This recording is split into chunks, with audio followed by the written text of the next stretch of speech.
नमस्कार विद्यार्थियों। आज हम व्यवहारवादी उपागम का अध्ययन करेंगे। द्वितीय महायुद्ध के पश्चात परंपरागत राजनीति विज्ञान के विरोध में एक व्यापक क्रांति का प्रारंभ हुआ। इस क्रांति को व्यवहारवाद का नाम दिया जाता है। राजनीति विज्ञान में व्यवहारवाद आधुनिक प्रयासों एवं दृष्टिकोण की देन है। परंपरागत दृष्टिकोण में ऐतिहासिक, दार्शनिक, वर्णनात्मक और संस्थागत जो प्रविधियां थी उन पे बल दिया जाता था, लेकिन व्यवहारवादी दृष्टिकोण में व्यक्ति के व्यवहार पर बल दिया जाता है और तथ्यों पर बल दिया जाता है।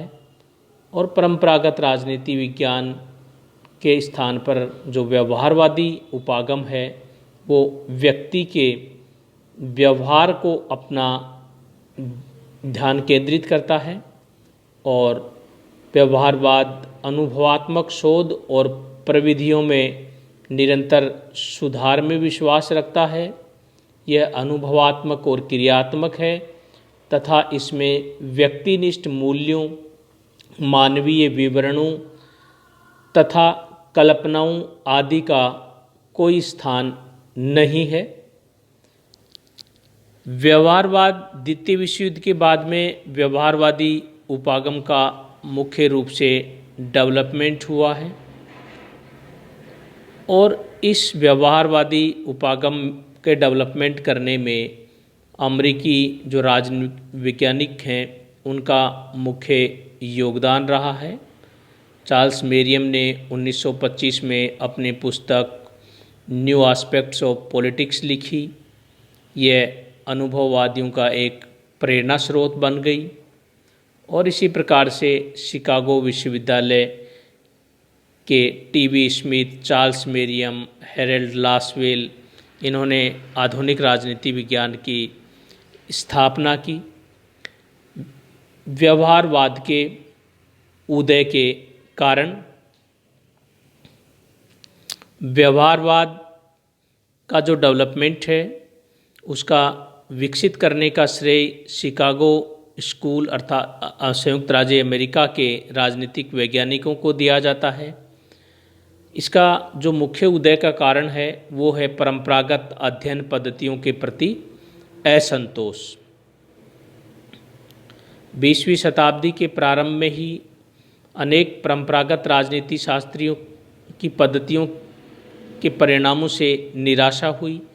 तो ऐसी स्थिति में परंपरागत पद्धतियों को राजनीतिक जीवन की वास्तविकता का चित्रण वो हमारे सामने परंपरागत पद्धतियां नहीं कर पा रही थी। तो इसके कारण से आधुनिक व्यवहारवाद का उदय हुआ।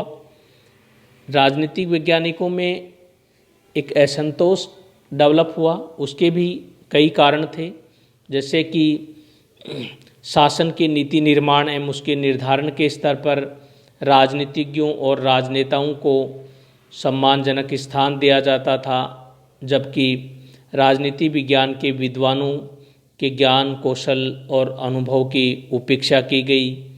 राजनीतिक वैज्ञानिकों ने अनुभव किया कि उनके अध्ययन विषय में सैद्धांतिक पक्ष के विवेचन के अध्ययन पर ही बल दिया जा रहा था, जो पर्याप्त और विश्वसनीय नहीं हो सकता था।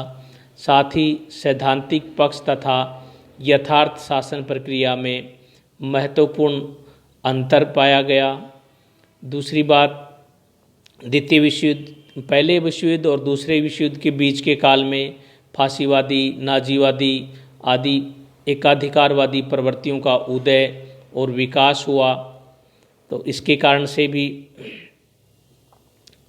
परंपरागत अध्ययन की जो पद्धतियां थी उनके प्रति असंतोष डेवलप हुआ। इसी प्रकार से राजनीति विज्ञान में अध्ययन पद्धति जो कि मूलतः दार्शनिक शैली की थी को भी अपर्याप्त माना गया और अन्य प्राकृतिक विज्ञानों और सामाजिक शास्त्रों में विकसित प्रक्रिया के फलस्वरूप नई पद्धतियों के प्रति जिज्ञासा उत्पन्न हुई। तो ये कारण रहा कि परंपरागत अध्ययन पद्धतियों के प्रति असंतोष डेवलप हुआ और व्यवहारवाद को अपनाया गया। दूसरा कारण है अन्य समाज विज्ञानों से प्रेरणा। अन्य समाज विज्ञानों में अध्ययन के नवीन तरीकों और उपकरणों के प्रयोग को प्रोत्साहन मिला, तो राजनीति शास्त्र के वैज्ञानिकों ने भी इस पद्धति को अपनाया। इसी प्रकार से द्वितीय विश्व युद्ध का प्रभाव, द्वितीय महायुद्ध ने भी व्यवहारवाद को गति प्रदान की और द्वितीय विश्व युद्ध के कारण से उनकी जटिलताओं, राजनीति विज्ञान की जटिलताओं को पूरी तरह समझने के लिए संस्थाओं और उनकी संरचनाओं के अध्ययन की सीमा से आगे बढ़कर उन संस्थाओं में कार्य करने वाले व्यक्तियों के व्यवहार के अध्ययन पर बल दिया जाने लगा। एक नवीन अध्ययन पद्धतियों का प्रयोग और द्वितीय महायुद्ध के बाद ही राजनीति शास्त्र के क्षेत्र में यह विचार आया कि राजनीति शास्त्र में नवीन अध्ययन पद्धतियों को स्थान देना होगा और परीक्षण, उपकरण, सर्वेक्षण पद्धति, सांख्यिकी विश्लेषण, गणितीय प्रारूप आदि के बढ़ते हुए प्रयोग ने राजनीतिक व्यवहार के अध्ययन को वस्तुनिष्ठ बनाकर व्यवहारवाद का डेवलपमेंट करने में महत्वपूर्ण योगदान दिया। व्यवहारवाद के प्रमुख लक्षण या मूल मान्यताएं, अर्थात जो व्यवहारवाद का जो डेवलपमेंट हुआ उसको हम किस रूप में देख सकते हैं। उनके मुख्य जो लक्षण वो हैं कि अध्ययन की इकाई बहुत बड़ी न होकर के बहुत छोटी होनी चाहिए, अर्थात व्यवहारवादी अध्ययन के रूप में छोटे छोटे विषयों के ऊपर और गंभीर अध्ययन और विश्लेषण को प्राथमिकता देते हैं। नेक्स्ट है, राजनीति शास्त्र में व्यक्ति समूहों के व्यवहार का अध्ययन उपयुक्त है। एकांगी संस्थागत अध्ययन अपर्याप्त एवं असंतोषजनक बना रहेगा, अतः व्यक्ति के व्यवहार का अध्ययन आवश्यक है, क्योंकि संस्थाओं की कार्य प्रक्रिया का निर्णायक तत्व संस्थाओं से संबंध व्यक्ति या समूह का व्यवहार ही होता है और उन संस्थाओं में व्यक्ति और समूह के रूप में किस तरीके से व्यवहार करता है तो उसका अध्ययन व्यवहारवाद में होता है। नेक्स्ट है, अध्ययन शोध और सिद्धांत से निर्माण से प्रेरित होने चाहिए, अर्थात सिद्धांत निर्माण सर्वोच्च स्तर का समय एवं व्यापक सामान्यीकरण के अनुरूप होना चाहिए, जिसमें कि कार्य कारण संबंध स्थापित किया जा सके और इसमें सिद्धांत का प्रयोग तथ्यों की खोज और उनकी व्याख्या के अंतर्गत किया जाता है। नेक्स्ट है, व्यवहारवाद ये मानता है कि अंतर विषयक अध्ययन किए जाने चाहिए, क्योंकि विषय एवं अध्ययन सामग्री की गहनता के लिए आवश्यक है। इसका मतलब है कि राजनीति शास्त्र एकाकी रूप से प्रस्तुत नहीं किया जाना चाहिए, क्योंकि राजनीतिक व्यवहार सामाजिक व्यवहार का ही एक छोटा पक्ष है। इसलिए राजनीतिक व्यवहार की व्याख्या में सभी सामाजिक पहलुओं को ध्यान में रखा जाना चाहिए।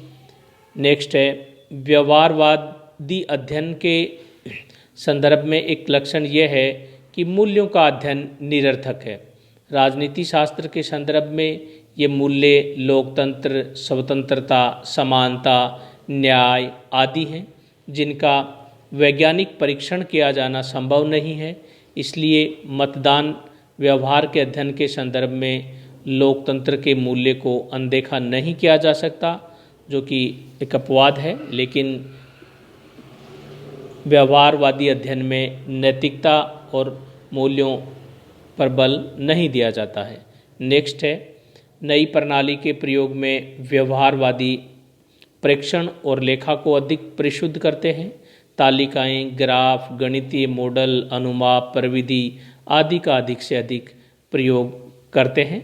इस तरीके से व्यवहारवादी जो हैं वो व्यक्ति का तथ्यों पर और विज्ञान पर आधारित अध्ययन उनके द्वारा किया जाता है। ये इसकी प्रमुख विशेषताएं हैं, मुख्य मान्यताएं हैं। धन्यवाद।